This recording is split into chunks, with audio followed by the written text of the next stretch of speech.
Namaste students. Today I am going to discuss the topic measures to combat terrorism. ಭಯೋತ್ಪಾದನೆಯನ್ನು ತಡೆಗಟ್ಟುವಂಥ ಹಲವಾರು ಕ್ರಮಗಳ ಕುರಿತಾಗಿ ಇಂದಿನ ಒಂದು ಸೆಷನ್ನಲ್ಲಿ ನಾವು ಡಿಸ್ಕಸ್ ಮಾಡೋಣಂತೆ. ಲೆಜಿಸ್ಲೇಟಿವ್ ಮೆಜರ್ಸ್ ಅದರಲ್ಲಿನೂ ಕೂಡ ನಾವು ಕಾನೂನಿನಾತ್ಮಕವಾಗಿರುವಂಥ ಕ್ರಮಗಳ ಕುರಿತಾಗಿ ಹೆಚ್ಚಿನ ವಿಷಯವನ್ನು ಈ ಒಂದು ಸೆಷನ್ನಲ್ಲಿ ತಿಳಿದುಕೊಳ್ಳೋಣ. First one, Maintenance of Internal Security Act 1971. The Maintenance of Internal Security Act (MISA) was a controversial law passed by the Indian Parliament in 1971, giving the administration of Prime Minister Indira Gandhi and Indian law enforcement agencies very broad powers. Indefinite preventive detention of individuals, search and seize of property without warrants and wiretapping, in the quelling of civil and political disorder in India, as well as countering foreign-inspired sabotage, terrorism, subterfuge and threats of national security. ಇಲ್ಲಿ ಆಂತರಿಕ ಭದ್ರತಾ ನಿರ್ವಹಣಾ ಅಧಿನಿಯಮ 1971 ಅನ್ನುವಂಥದ್ದು. ಇದು ಕಾನೂನಿನಾತ್ಮಕವಾಗಿ ನಮ್ಮ ಭಾರತ ಸರ್ಕಾರ ಕೈಗೊಂಡಿರುವಂಥ ಒಂದು act, ಅಧಿನಿಯಮ ಅಥವಾ ಕಾನೂನು.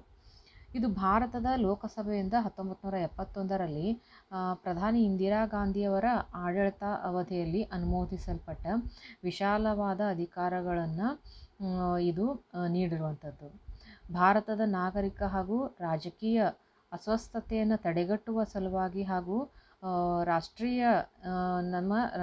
ರಾಷ್ಟ್ರೀಯವಾಗಿರುವಂಥ ನಮ್ಮ ರಾಷ್ಟ್ರದ ಭದ್ರತೆಗೆ ಇಲ್ಲಿ ಬೆದರಿಕೆಯನ್ನು ಉಂಟು ಮಾಡುವಂಥ ಯಾವುದೇ ರೀತಿಯ ವಿದೇಶಿ ಪ್ರೇರಿತವಾದ ವಿಧ್ವಂಸಕ ಕೃತ್ಯಗಳು, ಭಯೋತ್ಪಾದನೆ ಹಾಗೂ ಕುತಂತ್ರಗಳನ್ನು ತಡೆಯುವ ಸಲುವಾಗಿ ಇಲ್ಲಿ ಸಂಶಯ ಬಂದಿರುವಂಥ ವ್ಯಕ್ತಿಗಳನ್ನು ಯಾವುದೇ ರೀತಿಯಾಗಿರುವಂಥ ಮುನ್ನೆಚ್ಚರಿಕಾ ಕ್ರಮಗಳು ಅಂದರೆ ವಾರೆಂಟನ್ನು ಕೊಡದೆ ಬಂಧಿಸಲು ಹಾಗೂ ಅವರ ಆಸ್ತಿಪಾಸ್ತಿಗಳನ್ನು ಶೋಧನೆ ಮಾಡಲು ಮತ್ತು ಮುಟ್ಟುಗೋಲು ಹಾಕಿಕೊಳ್ಳಲು ಈ ಅಧಿನಿಯಮವು ಇಲ್ಲಿ ಅಧಿಕಾರಿಗಳಿಗೆ ಮುಕ್ತವಾಗಿರುವಂಥ ಅವಕಾಶವನ್ನು ನೀಡಿರುವಂಥದ್ದು. Next one, national security act 1980.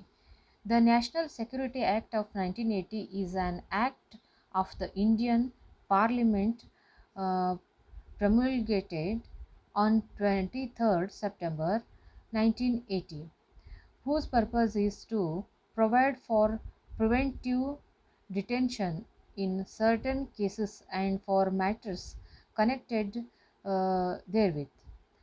The Act extends to the whole of India. This Act empowers the central government and state governments to detain a person to prevent him or her from acting in any manner prejudicial to the security of India, the relations of India with foreign countries, the maintenance of public order, or the maintenance of supplies and services essential to the community. It is necessary so to do.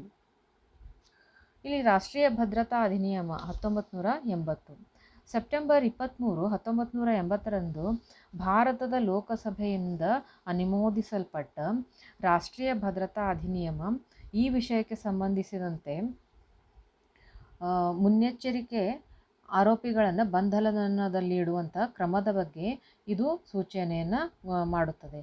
ಅದೇ ರೀತಿಯಾಗಿ ರಾಷ್ಟ್ರದ ಭದ್ರತೆಯ ವಿಷಯಕ್ಕೆ ಸಂಬಂಧಿಸಿದಂತೆ ಯಾವುದೇ ಕಾನೂನು ಬಾಹಿರ ಕೃತ್ಯ ಮಾಡದಂತೆ ಕೇಂದ್ರ ಸರ್ಕಾರ ಮತ್ತು ರಾಜ್ಯ ಸರ್ಕಾರವು ಈ ವ್ಯಕ್ತಿಯನ್ನು ಬಂಧನದಲ್ಲಿಡುವಂಥ ಕ್ರಮಗಳನ್ನು ಕುರಿತಾಗಿ ಈ ಅಧಿನಿಯಮವನ್ನು ರಾಜ್ಯ ಸರ್ಕಾರ ಮತ್ತು ಕೇಂದ್ರ ಸರ್ಕಾರಕ್ಕೆ ಹಲವಾರು ಇಲ್ಲಿ ಅಧಿಕಾರವನ್ನು ನೀಡಿರುವಂಥದ್ದನ್ನು ನಾವು ನೋಡ್ತೀವಿ. ಅಂದರೆ ಇಲ್ಲಿ ಯಾವುದೇ ರೀತಿಯಾಗಿರುವಂಥ ಭಯೋತ್ಪಾದಕ ಚಟುವಟಿಕೆಗಳನ್ನು ನಿಗ್ರಹಿಸುವ ಸಲುವಾಗಿ ಕೇಂದ್ರ ಸರ್ಕಾರ ಮತ್ತು ರಾಜ್ಯ ಸರ್ಕಾರ ಎರಡಕ್ಕೂ ಕೂಡ ಇಲ್ಲಿ ಅಧಿಕಾರವನ್ನು ನೀಡಿರುವಂಥದ್ದು. Next one, TADA, terrorist and disruptive activities prevention act 1985. Terrorist and destructive activities Prevention Act, commonly known as TADA, was an Indian anti-terrorism law which was in force between 1985 and 1995 and modified in 1987. Under the background of the Punjab insurgency and was applied to whole of India. The law gave wide power to law enforcement agencies for dealing with national terrorists and socially disruptive activities. The police were not obliged to produce a detainee before a judicial magistrate within 24 hours. The accused person could be detained up to 1 year. ಇಲ್ಲಿ ಭಯೋತ್ಪಾದನೆ ಹಾಗೂ ಬುಡಮೇಲು ಕೃತ್ಯಗಳ ತಡೆ ಕಾಯ್ದೆ ಅಧಿನಿಯಮ ಅನ್ನುವಂಥದ್ದು 1985 ಇದು ಟಾಡಾ ಎಂಬ ಹೆಸರಿನಿಂದ ಇದು ಕರೆಯಲ್ಪಡುತ್ತದೆ. ಇದು ಭಯೋತ್ಪಾದನೆಯನ್ನು ನಿಗ್ರಹಿಸುವ ಕಾನೂನು ಆಗಿದೆ. ಇದು 1985ರಿಂದ 1995ರ ಅವಧಿಯಲ್ಲಿ ಇದು ಅನುಷ್ಠಾನಗೊಳ್ಳಲ್ಪಟ್ಟಿದ್ದು 1987ರಲ್ಲಿ ಈ ಅಧಿನಿಯಮವನ್ನು ಆಂತರಿಕವಾಗಿ ಮಾರ್ಪಾಡನ್ನು ಮಾಡಲಾಯಿತು. ಪಂಜಾಬಿನಲ್ಲಿ ನಡೆದ ದಂಗೆಯ ಹಿನ್ನೆಲೆಯಲ್ಲಿ ಈ ಅಧಿನಿಯಮವನ್ನು 1987ರಲ್ಲಿ ಮಾರ್ಪಾಡ ಮಾಡಲಾಗಿರುವಂಥದ್ದು. ಇದನ್ನು ಭಾರತದ ಇಡೀ ಪ್ರದೇಶದ ಕ್ಷೇತ್ರ ವ್ಯಾಪ್ತಿಗೆ ಅನ್ವಯವನ್ನು ಮಾಡಲಾಗ್ತೈತಿ. ಈ ಕಾನೂನನ್ನು ಅನುಷ್ಠಾನಗೊಳಿಸುವಂಥ ಏಜೆನ್ಸಿಗಳಿಗೆ ಇದು ವಿಶಾಲವಾಗಿರುವಂಥ ಹೆಚ್ಚಿನ ಅಧಿಕಾರವನ್ನು ನೀಡಿರುವಂಥದ್ದು. ಇಲ್ಲಿ ನ್ಯಾಯಾಧೀಶರ ಎದುರು ಆರೋಪಿಯನ್ನು 24 ಗಂಟೆಗಳೊಳಗೆ ಹಾಜರುಪಡಿಸಬೇಕೆಂಬ ನಿರ್ಬಂಧ ಇಲ್ಲಿ ಪೊಲೀಸರಿಗೆ ಇರುವುದಿಲ್ಲ. ಅದೇ ರೀತಿಯಲ್ಲಿ ಆರೋಪಿಯನ್ನು 1 ವರ್ಷದವರೆಗೂ ಕೂಡ ಇಲ್ಲಿ ಈ ಒಂದು ಕಾಯ್ದೆಯ ಹಿನ್ನೆಲೆಯಲ್ಲಿ ಕಸ್ಟಡಿಯಲ್ಲಿ ಇಡ್ಬೋದಾಗಿತ್ತು. ಆದರೆ ಅಲ್ಪ ಸಮಯದಲ್ಲಿನೇ ಇಲ್ಲಿ ಟಾಡಾ ಶಾಸನದ ವಿರುದ್ಧವಾಗಿ ಆಪಾದನೆಗಳ ಕೇಳಿಬರಲಿಕ್ಕೆ ಪ್ರಾರಂಭವಾಗಿರುವಂಥದ್ದು. ಇಲ್ಲಿ ಟಾಡಾ ಶಾಸನವನ್ನು ರಾಜಕೀಯ ದುರುದ್ದೇಶದಿಂದ ದುರ್ಬಳಕೆ ಮಾಡಲಾಗುತ್ತಿದೆ ಎಂದು ಆಪಾದನೆಯನ್ನು ಮಾಡಲಾಗ್ತೈತಿ. ಇದೇ ಕಾರಣಕ್ಕಾಗಿ ಪೊಲೀಸರನ್ನು ಕೂಡ ಇಲ್ಲಿ ನಿಂದಿಸಲಾಯಿತು. ಕೊನೆಗೆ ರಾಷ್ಟ್ರೀಯ ಮಾನವ ಹಕ್ಕುಗಳ ಆಯೋಗ ಹಾಗೂ ಕೆಲವು ಬುದ್ಧಿಜೀವಿಗಳ ಒತ್ತಡದಿಂದ 1995ರ ಮೇ ತಿಂಗಳಿನಲ್ಲಿ ಇದನ್ನು ಕೈಬಿಡಲಾಗ್ತೈತಿ. ಆದರೆ ಟಾಡಾ ಕಾಯ್ದೆಯನ್ನು ಹಿಂದೆ ತೆಗೆದುಕೊಂಡ ನಂತರದಲ್ಲಿ ಭಯೋತ್ಪಾದಕ ಚಟುವಟಿಕೆಗಳು ಮತ್ತಷ್ಟು ಹೆಚ್ಚಿಗೆ ಆಗಿರುವಂಥದ್ದು, ನಂತರದಲ್ಲಿ ಜನತೆಯಲ್ಲಿ ಆತಂಕವನ್ನು ಹುಟ್ಟಿಸುವುದು ಮಾತ್ರವಲ್ಲ, ಈ ಒಂದು ಭಯೋತ್ಪಾದನಾ ಚಟುವಟಿಕೆಗಳಿಗೆ ಕುಮ್ಮಕ್ಕನ್ನು ಕೊಡುವಂಥ ಹಲವಾರು ರಾಷ್ಟ್ರಗಳಿಗೆ ಮತ್ತಷ್ಟು ಬಲ ಬರಲಿಕ್ಕೆ ಪ್ರಾರಂಭ ಆಯಿತು. ಭಯೋತ್ಪಾದನಾ ಚಟುವಟಿಕೆಗಳಿಗೆ ನಮ್ಮ ಭಾರತ ಒಂದು ಹುಲುಸಾಗಿರುವಂಥ ಕ್ಷೇತ್ರ ಆಯಿತು. ಇಲ್ಲಿ ಅವರಿಗೆ ಯಾವುದೇ ರೀತಿಯಾಗಿರುವಂಥ ನಿರ್ಬಂಧ ಇಲ್ಲದೆ ಭಯೋತ್ಪಾದನಾ ಚಟುವಟಿಕೆಗಳನ್ನು ಪ್ರಾರಂಭ ಮಾಡ್ತಾರೆ. ಅದಕ್ಕೋಸ್ಕರ ಇನ್ನೊಂದು ಸ್ಟ್ರಾಂಗ್ ಆಗಿರುವಂಥ ಒಂದು ಕಾನೂನನ್ನು ಇಲ್ಲಿ ತೆಗೆದುಕೊಂಡು ಬರಬೇಕಾಗಿರುವಂಥ ಅನಿವಾರ್ಯತೆ ಇಲ್ಲಿ ಬಂದಿರುವಂಥದ್ದನ್ನು ನಾವು ನೋಡ್ತೀವಿ. Next, POTA, Prevention of Terrorism Act 2002. The Prevention of Terrorism Act 2002, POTA, was an act passed by the Parliament of India in 2002 with the object of strengthening anti-terrorism operations. The act defined what constituted a terrorist act and who a terrorist was, and granted special powers to the investigating authorities described under the act. In order to ensure that discretionary powers granted to the investigating agencies were not misused and human rights violations were not committed. Specific safeguards were built into the act. ಇಲ್ಲಿ ಇನ್ನೊಂದು strong ಆಗಿರುವಂಥ ಒಂದು ಕಾನೂನು ಬೇಕು ಅಂತ ಹೇಳಿದಾಗ ಇಲ್ಲಿ POTA ಅನ್ನುವಂಥ ಕಾಯ್ದೆಯನ್ನು 2002ರಲ್ಲಿ ಜಾರಿಗೆ ತೆಗೆದುಕೊಂಡು ಬಂದಿರುವಂಥದ್ದು. ಇದು 2002ರಲ್ಲಿ ಪೋಟಾ ಕಾಯ್ದೆಯು ಭಾರತದ ಲೋಕಸಭೆಯಿಂದ ಅಧಿಕೃತವಾಗಿ ಅನುಮೋದನೆ ಆಗಲ್ಪಡ್ತದೆ. ಅದೇ ರೀತಿಯಾಗಿ ಭಯೋತ್ಪಾದನಾ ಕಾರ್ಯಾಚರಣೆಯನ್ನು ನಿಗ್ರಹಿಸುವ ಉದ್ದೇಶವನ್ನು ಇದು ಹೊಂದಿರ್ತೈತಿ. ಇದು ಭಯೋತ್ಪಾದಕ ಕೃತ್ಯ ಅಂದ್ರೇನು, ಭಯೋತ್ಪಾದಕ ಯಾರಿಗೆ ಕರಿತೀವಿ ಅನ್ನುವಂಥ ಈ ಪದಗಳ ಕುರಿತಾಗಿ ಪರಿಭಾಷೆಯನ್ನು ನೀಡ್ತಾ ಬರ್ತೈತಿ. ನಂತರದಲ್ಲಿ ಇದು ತನಿಖಾಧಿಕಾರಿಗಳಿಗೆ ಕೂಡ ವಿಶೇಷ ಅಧಿಕಾರವನ್ನು ನೀಡ್ತದೆ. ಯಾವುದೇ ಕಾರಣಕ್ಕೂ ತನಿಖಾಧಿಕಾರಿಗಳು ಈ ಕಾಯ್ದೆಯ ದುರ್ಬಳಕೆಯನ್ನು ಮಾಡದಂತೆ ಹಾಗೂ ಮಾನವ ಹಕ್ಕುಗಳು ಆಗದಂತೆ ನೋಡಿಕೊಳ್ಳಬೇಕು ಅಂಥೇಳಿ ಹೇಳ್ತದೆ. ಯಾಕಂತಂದ್ರೆ ಇದರ ಒಂದು ಹಿನ್ನೆಲೆಯನ್ನು ನೋಡೋದಾಯ್ತಂದ್ರೆ ಇಲ್ಲಿ 2001 ಸೆಪ್ಟೆಂಬರ್ 11ರಂದು ಅಮೇರಿಕಾದ ನ್ಯೂಯಾರ್ಕಿನ ವಿಶ್ವ ವ್ಯಾಪಾರಿ ಕೇಂದ್ರದ 2 ಕಟ್ಟಡಗಳ ಮೇಲೆ ಭಯೋತ್ಪಾದಕರ ಬಾಂಬ್ ದಾಳಿ ನಡೆದಿರುವಂಥದ್ದನ್ನು ನೋಡ್ತೀವಿ. ಅದೇ ಸಂದರ್ಭದಲ್ಲಿ ವಾಜಪೇಯಿ ನೇತೃತ್ವದ NDA ಸರ್ಕಾರ ಇಲ್ಲಿ ಭಯೋತ್ಪಾದನೆಯನ್ನು ತಡೆಯುವ ನಿಮಿತ್ತ ಒಂದು ಶಾಸನವನ್ನು ತರುವಂಥ ಪ್ರಯತ್ನವನ್ನು ಕೂಡ ಅದು ಮಾಡಲಿಕ್ಕೆ ಪ್ರಾರಂಭ ಮಾಡಿತ್ತು. ಅದರಲ್ಲಿನ 2001 ಡಿಸೆಂಬರ್ 13ರಂದು ನಮ್ಮ ದೇಶದ ಸಂಸತ್ ಭವನದ ಮೇಲೆ ಬಾಂಬ್ ದಾಳಿಯನ್ನು ಮಾಡಲಾಗ್ತೈತಿ. ಇಲ್ಲಿ ಪಾಕಿಸ್ತಾನಿ ಭಯೋತ್ಪಾದಕರು ನಡೆಸಿದ ಈ ದಾಳಿಯನ್ನು ಹಿಮ್ಮೆಟ್ಟಿಸಲಾಗ್ತೈತಿ. ಇದನ್ನು ತಡೆಯುವ ನಿಟ್ಟಿನಲ್ಲಿ ಇದೇ ರೀತಿಯಾಗಿ ಬೇರೆ ಯಾವುದೇ ದಾಳಿಗಳು ಆಗದೇ ಇರುವ ರೀತಿಯಲ್ಲಿ ತಡೆಗಟ್ಟುವ ಸಲುವಾಗಿ ಭಯೋತ್ಪಾದನಾ ತಡೆ ಕಾಯ್ದೆ ಅಂದರೆ ಇದು ಪೋಟಾವನ್ನು 2002ರಲ್ಲಿ ಜಾರಿಗೊಳಿಸಲಾಗ್ತೈತಿ. ಇಲ್ಲಿ ಇದರ ಒಂದು ಪ್ರಮುಖ ಅಂಶಗಳು ಏನೇನದಾವ ಅಂತಂದ್ರೆ, ಈ ಶಾಸನದಂತೆ ದೇಶದ ಏಕತೆ ಹಾಗೂ ಭದ್ರತೆಗಳಿಗೆ ಬೆದರಿಕೆಯನ್ನು ಒಡ್ಡುವುದು, ಜನವರ್ಗಗಳಲ್ಲಿ ಭೀತಿ ಹುಟ್ಟಿಸುವಂಥದ್ದನ್ನು ಭಯೋತ್ಪಾದಕತೆ ಅಂಥೇಳಿ ಅನ್ನಿಸ್ಕೊಡ್ತೈತಿ. ಪರವಾನಗಿ ಇಲ್ಲದೆ ಇಲ್ಲಿ ಗುಂಡು ಹಾರಿಸುವಂಥ ಶಸ್ತ್ರಗಳನ್ನು ಇಟ್ಟುಕೊಳ್ಳುವುದು ಅಪರಾಧ ಆಗ್ತದೆ. ಭಯೋತ್ಪಾದಕ ಸಂಘಟನೆಯ ಸಭೆ ನಡೆಸುವುದು ಹಾಗೂ ಅದಕ್ಕೆ ಸಹಕರಿಸುವುದು ಅಪರಾಧ ಅನ್ನಿಸ್ಕೊಳ್ತೈತಿ. ಅಂತಹ ಅಪರಾಧಕ್ಕೆ 10 ವರ್ಷಗಳ ಜೈಲು ಶಿಕ್ಷೆಯನ್ನು ವಿಧಿಸಬಹುದಾಗೈತಿ. ಅದೇ ರೀತಿಯಲ್ಲಿ ಭಯೋತ್ಪಾದಕ ಅಪರಾಧಗಳ ಬಗ್ಗೆ ಪೊಲೀಸರಿಗೆ ಮಾಹಿತಿಯನ್ನು ನೀಡುವಂಥದ್ದು ಇಲ್ಲಿಂದ ಎಲ್ಲರ ಕರ್ತವ್ಯ ಆಗಿರುತ್ತದೆ. ಮಾಹಿತಿ ತಿಳಿದಿದ್ದು ನೀಡದಿದ್ದರೆ ಅವರಿಗೆ ಗರಿಷ್ಠ 3 ವರ್ಷಗಳ ಶಿಕ್ಷೆಯನ್ನು ಕೂಡ ಇಲ್ಲಿ ನೀಡಬಹುದಾಗೈತಿ. ಅಂದರೆ ಯಾರಿಗೆ ಭಯೋತ್ಪಾದಕರ ಬಗ್ಗೆ, ಭಯೋತ್ಪಾದನಾ ಚಟುವಟಿಕೆಗಳ ಬಗ್ಗೆ ಮಾಹಿತಿ ಇತ್ತಂದ್ರೆ ಆ ಸಾರ್ವಜನಿಕರು ಪೊಲೀಸರಿಗೆ ಮಾಹಿತಿಯನ್ನು ನೀಡಬೇಕಾಗಿರುವಂಥದ್ದು ಕರ್ತವ್ಯ. ನೀಡದೇ ಇತ್ತಂದ್ರೆ ಅದು ಕೂಡ ಅಪರಾಧದ ವ್ಯಾಪ್ತಿಯಲ್ಲಿ ಬರ್ತದೆ. ನಂತರದಲ್ಲಿ ಕಾಯ್ದೆಯು ಓರ್ವ ನಿರ್ವಾಹಕ ಅಧಿಕಾರಿ ಅಂದರೆ ಎಕ್ಸಿಕ್ಯೂಟಿವ್ ಆಫೀಸರ್ ಇವರಿಗೆ ಶಾಸನಾತ್ಮಕವಾಗಿರುವಂಥ ಅಧಿಕಾರವನ್ನು ನೀಡಿರುತ್ತದೆ. ಅದರಂತೆ ಆತ ಭಯೋತ್ಪಾದಕ ಚಟುವಟಿಕೆಗಳ ತಡೆಗೆ ಆದೇಶಗಳನ್ನು ಕೂಡ ಅವರು ಹೊರಡಿಸಬಹುದಾಗಿರುವಂಥದ್ದು. ನಂತರದಲ್ಲಿ ಇಲ್ಲಿ ಭಯೋತ್ಪಾದಕನೆಂಬ ಅನುಮಾನದ ಮೇಲೆ ಯಾವುದೇ ವ್ಯಕ್ತಿಯನ್ನು ವಿಚಾರಣೆ ಇಲ್ಲದೆ 6 ತಿಂಗಳು ಜೈಲಿನಲ್ಲಿ ಇರಿಸಬಹುದಾಗಿರುವಂಥದ್ದು. ಕೇವಲ ಭಯೋತ್ಪಾದಕ ಅಂತ ಹೇಳಿ ಅನುಮಾನ ಬಂದ್ರೂ ಕೂಡ ಅವನನ್ನು ಯಾವುದೇ ವಿಚಾರಣೆ ಇಲ್ಲದೇನೂ ಕೂಡ ನಾವು 6 ತಿಂಗಳವರೆಗೆ ಇಲ್ಲಿ ಜೈಲಿನಲ್ಲಿ ಇರಿಸಬಹುದಾಗಿರುವಂಥದ್ದು. ಇಲ್ಲಿ ಪೋಟಾ ಕಾಯ್ದೆಯಿಂದ ಆಗಿರುವಂಥ ಕೆಲವೊಂದು ಅನುಕೂಲತೆಗಳನ್ನು ನಾವು ನೋಡೋದಾಯ್ತಂದ್ರೆ, ಇಲ್ಲಿ ಪೋಟಾ ಕಾಯ್ದೆ ಅನ್ನುವಂಥದ್ದು ಇದು ಭಯೋತ್ಪಾದಕ ಮತ್ತು ಪ್ರತ್ಯೇಕವಾದಿ ಚಟುವಟಿಕೆಗಳನ್ನು ಹತ್ತಿಕ್ಕಲಿಕ್ಕೆ ಸಹಾಯಕ ಆಗಿರುವಂಥದ್ದು. ಅದೇ ರೀತಿಯಲ್ಲಿ ದೇಶದ ವಿನಾಶವನ್ನು ತಡೆಯುವುದು, ಮುಖ್ಯವಾಗಿ ಇಲ್ಲಿ ಕಾಶ್ಮೀರದ ಗಡಿಯಲ್ಲಿರುವಂಥ ಭಯೋತ್ಪಾದನಾ ಚಟುವಟಿಕೆಗಳನ್ನು ತಡೆಯುವಂಥದ್ದು. ನೆಕ್ಸ್ಟ್ ಇಲ್ಲಿ ಅಮಾಯಕರು ಮುಗ್ಧರಾಗಿರುವಂಥ ಜನತೆಯನ್ನು ಭಯೋತ್ಪಾದಕರ ಒಂದು ಚಟುವಟಿಕೆಗಳಿಂದ ರಕ್ಷಿಸುವಂಥದ್ದು. ಭಯೋತ್ಪಾದಕರ ಮೇಲೆ ಬಿಗಿಯಾಗಿರುವಂಥ ಕಾನೂನು ಕ್ರಮಗಳನ್ನು ತೆಗೆದುಕೊಳ್ಳೋಕೆ ಈ ಒಂದು ಶಾಸನ ಬಹಳಷ್ಟು ಸಹಾಯಕವಾಗಿರುವಂಥದ್ದು. ನಂತರದಲ್ಲಿ ಇಲ್ಲಿ ಪ್ರಜಾಪ್ರಭುತ್ವ, ಈ ಸರ್ಕಾರ ಸರಿಯಾದ ರೀತಿಯಲ್ಲಿ ಸುಲಲಿತವಾಗಿ ನಡೆಯುವ ಸಲುವಾಗಿಯೂ ಕೂಡ ಇದು ಸಹಾಯವನ್ನು ಮಾಡಿರುವಂಥದ್ದನ್ನು ನೋಡ್ತೀವಿ.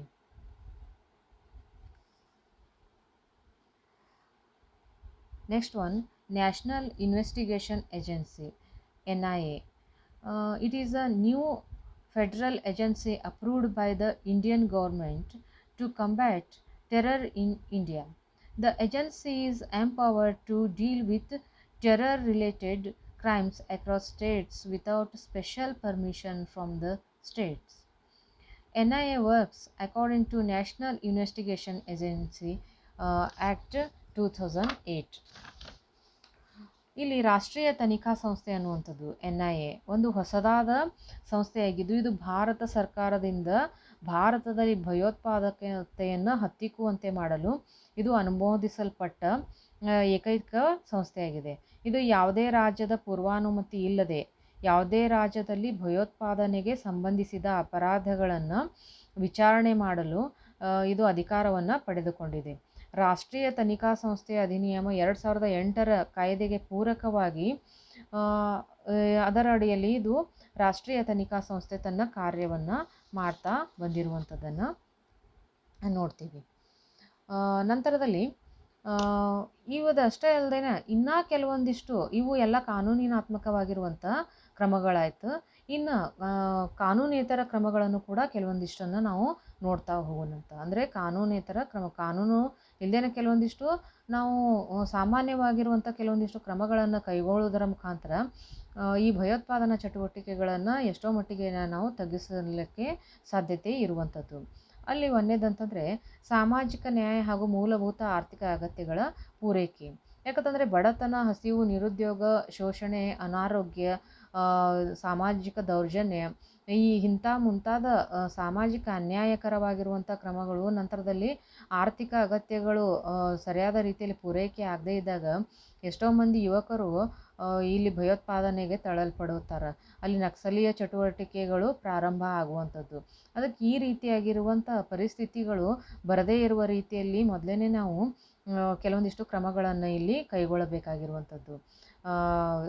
ಆದರೆ ಇದನ್ನು ಕೇವಲ ಕಾನೂನಿನ ಭಾಷೆಯಿಂದ ಮತ್ತು ಆಯುಧದಿಂದ ಮಾತ್ರ ಇದನ್ನು ಮಾಡಲಾರ್ದೆ ನಾವು ಇಲ್ಲಿ ಕೆಲವೊಂದಿಷ್ಟು ಅಭಿವೃದ್ಧಿಯಾತ್ಮಕ ಕಾರ್ಯಚಟುವಟಿಕೆಗಳ ಮೂಲಕ ಇಲ್ಲಿ ಸಾಮಾಜಿಕ ನ್ಯಾಯದ ಭರವಸೆಯನ್ನು ನಾವಿಲ್ಲಿ ನೀಡಬೇಕಾಗ್ತೈತಿ. ಎರಡನೇದಂತಂದರೆ ಇಲ್ಲಿ ಮಾತುಕತೆ, ಶಾಂತಿ, ಸಂಧಾನದ ಮೂಲಕ ಪರಿಹಾರವನ್ನು ಕಂಡುಕೊಳ್ಳುವಂಥದ್ದು. ಯಾಕಂದರೆ ಹುಟ್ಟಿನಿಂದ ಯಾರೂ ಕೂಡ ಭಯೋತ್ಪಾದಕರಾಗಿರೋದಿಲ್ಲ. ಕೆಲವೊಂದು ಸಾಮಾಜಿಕವಾಗಿರುವಂಥ ಸನ್ನಿವೇಶಗಳು, ಶಕ್ತಿಗಳು ಅವರನ್ನು ಭಯೋತ್ಪಾದಕರನ್ನಾಗಿ ಆಗಿಸ್ತಾವೆ. ಅದಕ್ಕೆ ಇಲ್ಲಿ ಅವರಿಗೆ ಒಂದು ಅವಕಾಶವನ್ನು ಕೊಟ್ಟು ನೋಡುವಂಥದ್ದು. ಯಾಕಂದರೆ ಏನು ಸಮಸ್ಯೆ ಐತಿ ಅದನ್ನು ಮಾತುಕತೆಯ ಮೂಲಕ ಮತ್ತು ಸಂಧಾನದ ಮೂಲಕ ಶಾಂತಿಯುತವಾಗಿ ಬಗೆಹರಿಸಿಕೊಳ್ಳೋಕೆ ಸಾಧ್ಯತೆ ಇತ್ತಂದ್ರೆ ಅದೇ ರೀತಿಯಲ್ಲಿ ನಾವು ಬಗೆಹರಿಸಿಕೊಳ್ಳುವಂತೆ ಮಾಡುವಂಥದ್ದು. ಯಾಕಂದ್ರೆ ಭಯೋತ್ಪಾದಕರ ಕೆಲವೊಂದಿಷ್ಟು ಬೇಡಿಕೆಗಳನ್ನು ಕೂಡ ನ್ಯಾಯಯುತವಾಗಿದ್ದು ಅಂದ್ರೆ ಅದನ್ನು ಇಲ್ಲಿ ಈಡೇರಿಕೆಯನ್ನು ಮಾಡಬೇಕಾಗಿರುವಂಥದ್ದು. ನಂತರದಲ್ಲಿ ವಿಳಂಬರಹಿತ ವಿಚಾರಣೆ ಹಾಗೂ ನ್ಯಾಯ ನೀಡಿಕೆಯನ್ನು ಮಾಡಬೇಕಾಗಿರುವಂಥದ್ದು. ಯಾಕಂದ್ರೆ ಇಲ್ಲಿ ಅನ್ಯಾಯಕ್ಕೆ ಹಾಗೂ ಶೋಷಣೆಗೆ ಒಳಗಾದವರು ಅವರು ನೀಡುವಂಥ ಅಹವಾಲುಗಳ ಬಗ್ಗೆ ಶೀಘ್ರವಾಗಿ ವಿಚಾರಣೆ ನಡೆಸಿ ಅವರಿಗೆ ನ್ಯಾಯವನ್ನು ಒದಗಿಸಬೇಕು.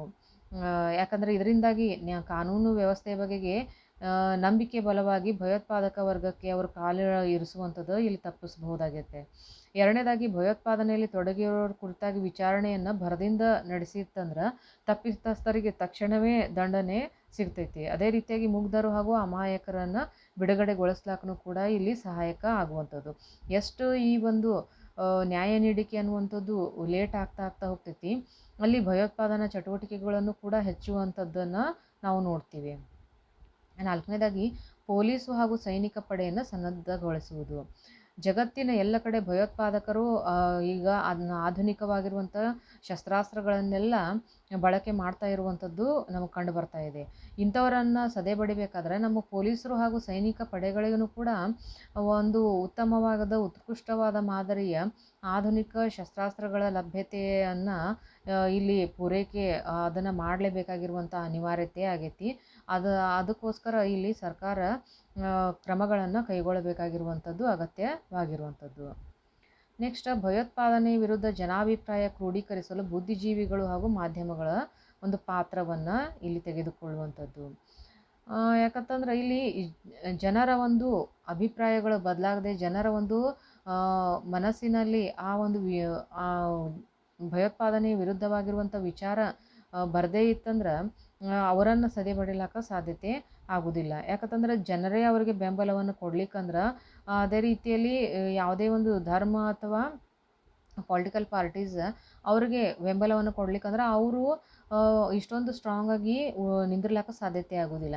ಅದಕ್ಕೋಸ್ಕರ ಇಲ್ಲಿ ಬುದ್ಧಿಜೀವಿಗಳ ಅನಿಸಿಕೊಂಡಿರುವಂಥವರು ನಂತರದಲ್ಲಿ ಸಮೂಹ ಮಾಧ್ಯಮಗಳಾಗಿರುವಂಥ ಪತ್ರಿಕೆಗಳು, ರೇಡಿಯೋ, ದೂರದರ್ಶನ, ಇಂಟರ್ನೆಟ್, ಸಿನಿಮಾ, ನಾಟಕ, ಸಾಹಿತ್ಯ ಇವೆಲ್ಲವೂ ಕೂಡ ಇಲ್ಲಿ ಭಯೋತ್ಪಾದಕರ ವಿರುದ್ಧ ಜನರಲ್ಲಿ ಒಂದು ಅಭಿಪ್ರಾಯವನ್ನು ಮೂಡಿಸುವ ಸಲುವಾಗಿ ಸಕ್ರಿಯವಾಗಿರುವಂಥ ಪಾತ್ರವನ್ನು ವಹಿಸಬೇಕಾಗಿರುವಂಥದ್ದು ಇಲ್ಲಿ ಅತ್ಯಂತ ಪ್ರಮುಖವಾಗಿ ಇದೆ ಅಂತಂದು ಹೇಳ್ಬೋದು.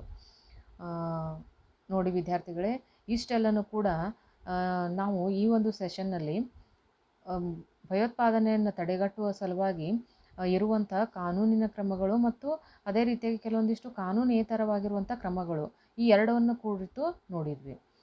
ಇಲ್ಲಿಗೆ ಈ ಒಂದು ಸೆಷನನ್ನು ಮುಕ್ತಾಯ ಮಾಡ್ತೀನಿ. ಎಲ್ಲರಿಗೂ ನಮಸ್ಕಾರ.